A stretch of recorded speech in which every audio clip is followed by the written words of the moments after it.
Συνήθως αυτό που κάνω είναι να συνδυάζω γιορτές με παιδιά και εννοείται ότι είναι μια πάρα πολύ καλή ευκαιρία να μαζευόμαστε και οι μεγάλοι και γιατί όχι να ξαναγινόμαστε παιδιά. Πάντα προσπαθώ να κρατάω ζωντανό το παιδί μέσα μου, γιατί αν το καταφέρεις αυτό, πρώτον ο χρόνος δεν σ' αγγίζει και δεύτερον αυτά που συμβαίνουν γύρω σου δεν σ' αγγίζουν. Δεν μιλάω σαφώς για κοινωνικό επίπεδο, μιλάω σε προσωπικό επίπεδο. Ένα παιδί π.χ. θα του συμβεί κάτι, αν το έχεις παρατηρήσει, θα στεναχωρηθεί, αλλά πάρα πολύ σχετικά γρήγορα θα το ξεπεράσει. Συμβαίνει ξέρω εγώ κάτι στο σχολείο ή κάτι με κάποιο φίλο ή μια φίλη, μια αγκαλιά, μια καλή κουβέντα είναι αρκετή για ένα παιδί να τα αφήσει πίσω του και να μην του κουβαλάει και τις επόμενες μέρες μαζί του.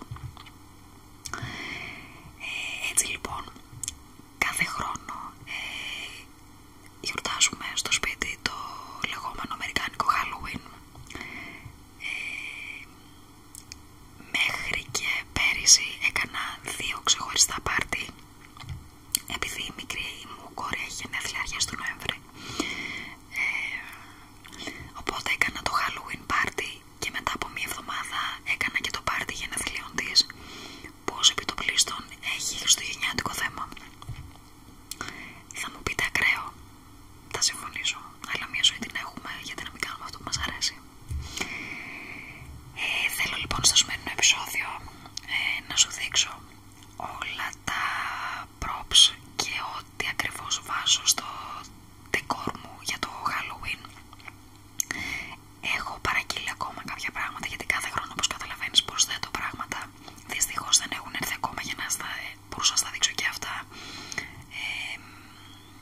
Ίσως σε κάποιο άλλο βίντεο να κάνω ακόμα ένα, ξέρω εγώ, για να σου δείξω και τα υπόλοιπα. Θα δούμε.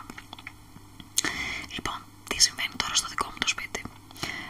Επειδή για να μπει στο σπίτι μου πρέπει να περάσει το κλιμακοστάσιο που είναι 20 σκαλιά και μετά μπαίνεις μέσα στο σπίτι μου, ο στολισμός ξεκινάει από τη σκάλα.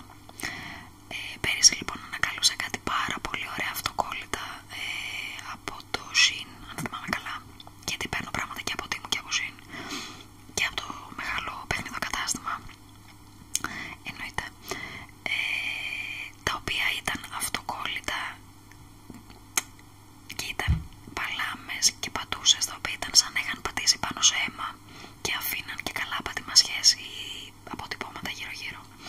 Οπότε ξεκίνησα από την πόρτα της εισόδου και όλη τη σκάλα πάνω ήταν γεμάτη με αυτοκόλλητα. Συνήθως έχω και χαμηλωμένα τα φώτα, εννοείται ότι οικογενειακώς ντυνόμαστε και εννοείται ότι και όλοι οι καλεσμένοι πρέπει να είναι ντυμένοι από κρεάτικα. Συνήθως η μικρή, επειδή είναι λίγο πιο προσκολλημένη σε μένα, πάντα ανάλογα τι θα τη δω εγώ, ντύνεται και εκείνη. Και φέτος το ίδιο θα συμβεί. Μπορεί να κάνω και ένα βίντεο όταν το καλό θα έχω ντυθεί, έτσι ώστε να κάνουμε έτσι και ένα themed βίντεο τέτοιο.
γεμίζω λοιπόν με τέτοια μέχρι πάνω και από εκεί πάνω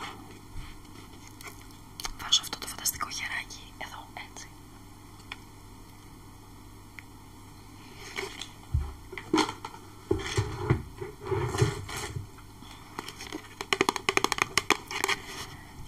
Και συνήθως συνοδεύεται και με το κουτί του. Οπότε έχω δύο τέτοια, το ένα πάντα απαραίτητος θα μπει στο πάκετ.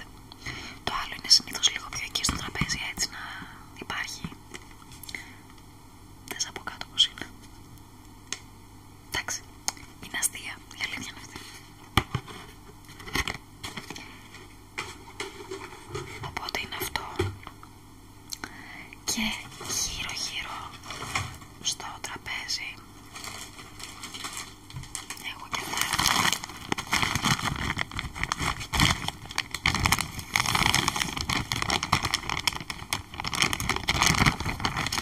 Κοίτα τι όμορφο.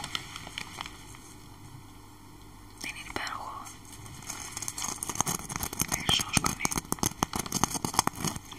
Λοιπόν, έχω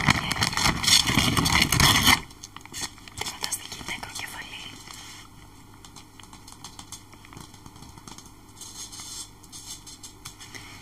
Θα γεμίσω με γκλίτερ, το νιώθω, αλλά δεν πειράζει. Χαλάλι.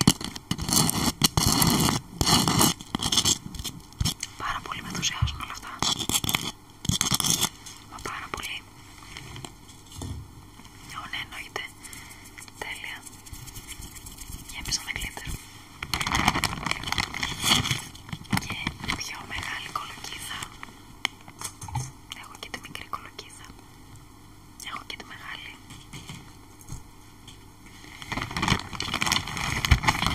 Και αυτό εδώ το μικρούλι, το φαναράκι, το οποίο ανάβει. Δεν ξέρω αν το βλέπεις. Να, το εδώ που ανάβει. Είναι βέβαια αστείο, διότι έχω μια τάση να βλέπω πράγματα τα οποία μου αρέσουν και θα τα αγοράσω. Και τις περισσότερες φορές, τι παράξενο, δεν κοιτάω το μεγέθη. Περίμενα λοιπόν ότι αυτό θα είναι πολύ μεγαλύτερο. Δυστυχώς ήταν μινιόν. Παρ' όλα αυτά βρήκε τη θέση του ωραιότατα στο τραπέζι. Ούτε εγώ παραπονέθηκα, ούτε εκείνο. Και επειδή το Halloween και φθινόπωρο είναι μαζί σεταρισμένα σε όλο το τραπέζι, υπάρχουν τα φύλλα του φθινοπόρου παντού. Και φυσικά δεν θα μπορούσαν να λείπουν οι κολοκύθες. Και τώρα που είπαμε κολοκύθες, έχω βάλει και εγώ μια κολοκύθα με το φαντασματάκι μου.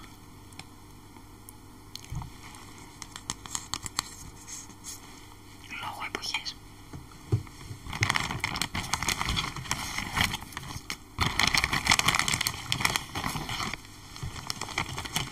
Και φυσικά και άλλες κολοκύθες.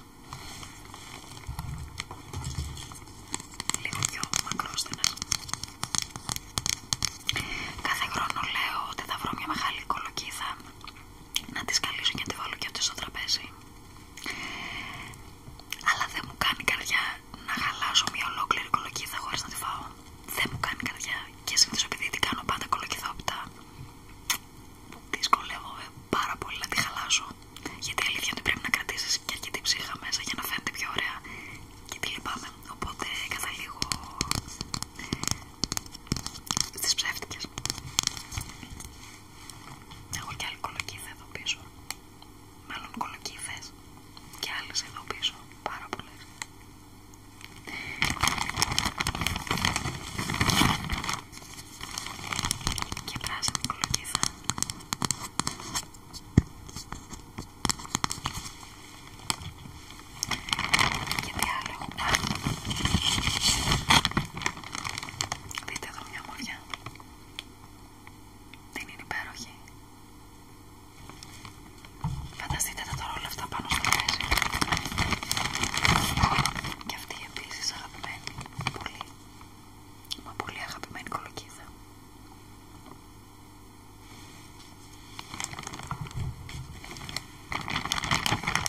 υπάρχει και αυτό στο τραπέζι, εννοείται.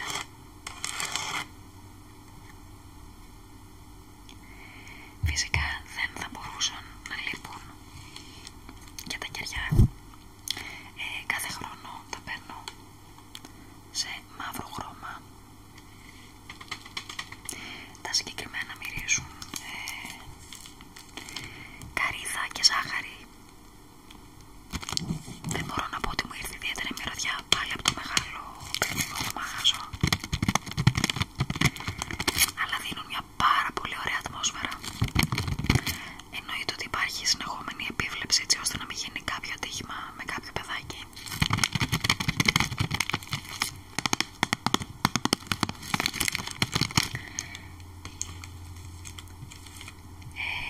Έχω επίσης και αυτό εδώ το οποίο έχει μείνει από πέρυσι και πρέπει να πάρω καινούριο. Νομίζω το παράγγειλα και αυτό. Το οποίο ανοίγει και είναι σαν ιστός αράχνης, αλλά έχει πάρα πολύ μεγάλη ελαστικότητα. Έχει μείνει και μια αράχνη από πέρυσι. Λοιπόν, ανοίγει που λέτε και φαίνεται σαν ιστός αράχνης, οπότε αυτό στην ουσία το είχα βάλει πάνω από το τραπέζι, έτσι ώστε να κρέμεται και καλά από πάνω, και είχα βάλει μέσα και μικρές αραχνούλες, οι οποίες ήταν μιλούνια. Εννοείται φυσικά ότι δεν θα μπορούσε να υπάρξει πάρτι χωρίς αναμνηστικό δωράκι φεύγοντας, οπότε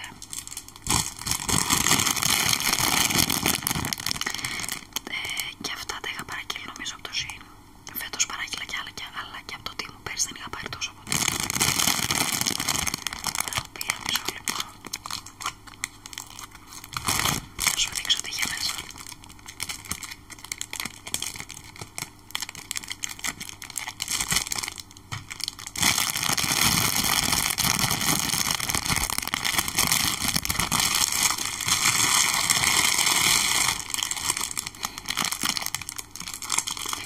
Είχε μέσα ένα squishy μάτι.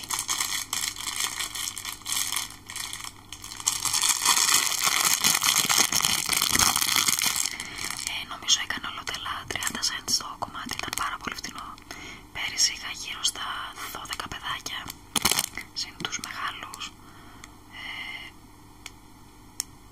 μια 25 του νομίζω πρέπει να μαζευτεί.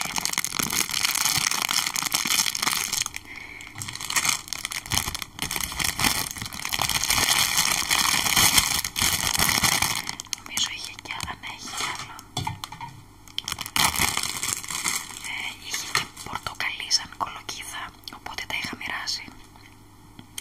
Επίσης το άλλο, δεν παίρνω χάρτινα ποτηράκια, έχω αυτά εδώ,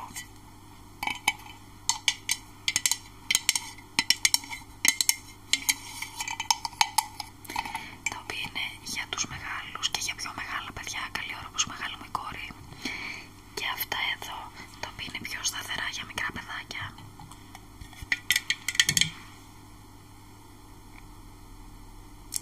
Το καλό είναι ότι είναι πλαστικά και δεν σπάνε, το σημαντικότερο.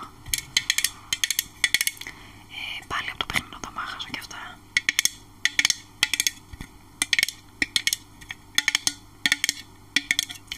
Οπότε εκεί πίνουν νερό ή ένα ψυκτικό ή οτιδήποτε άλλο, μικρή και μεγάλη. Αυτά σχετικά με το Halloween party. Ελπίζω να σου άρεσε, ελπίζω να σου έδωσα μια ιδέα και γιατί όχι να το γιορτάσεις και εσύ. Προσωπικά πάντα ψάχνω αφορμές να γιορτάσω κάτι, είτε μικρό είτε μεγάλο. Ψάχνε μάλλον και εσύ να βρεις ευκαιρίες να κάνεις κάτι τέτοιο. Δεν χρειάζεται να δώσεις τα απίστευτα λεφτά, γιατί καταλαβαίνω ότι οι εποχές που ζούμε είναι δύσκολες. Με ένα μικρό budget μπορείς πραγματικά να κάνεις θαύματα, και εννοείται και με πολύ DIY.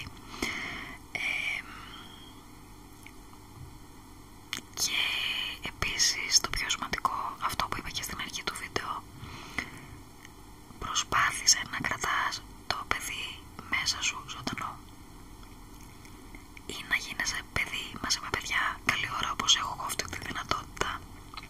Αν όχι,